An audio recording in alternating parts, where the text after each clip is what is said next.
Comandante, un bilancio positivo questo 2019?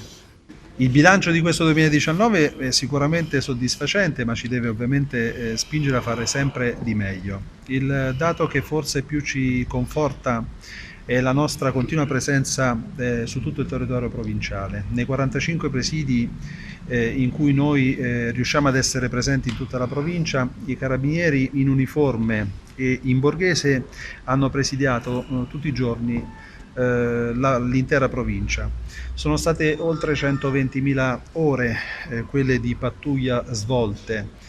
come sono state 70.000 le persone circa controllate, 60.000 i veicoli controllati, il che significa un'attività di monitoraggio costante che si è tradotta sia in una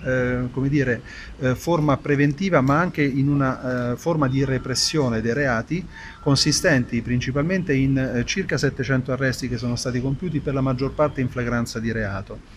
Abbiamo notato una diminuzione della incidenza degli indici di delittuosità delle principali forme di reato, diciamo più caratteristiche di questo territorio, quali per esempio anche gli atti incendiari, il che significa che quindi l'attività preventiva e repressiva porta i suoi risultati. I filoni che sono stati affrontati dai carabinieri territoriali unitamente a tutti i reparti speciali sono molteplici, dall'attenzione all'ambiente con la lotta all'abbandono illecito di rifiuti o alle discariche abusive, quindi sequestro di tonnellate e tonnellate di rifiuti,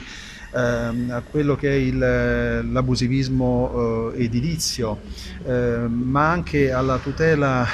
della salute pubblica, il controllo della filiera alimentare, quindi eclatanti sono stati alcuni risultati recentemente conseguiti, per poi passare alla lotta alla droga, al contrasto quindi delle sostanze stupefacenti, molto spesso con operazioni condotte anche nei pressi delle scuole oppure nei centri urbani dove la movida ha il suo svolgimento. E a proposito di questo ultimo filone, è stata appunto importante anche l'attenzione dell'Arma per cercare di dare una regolarizzazione anche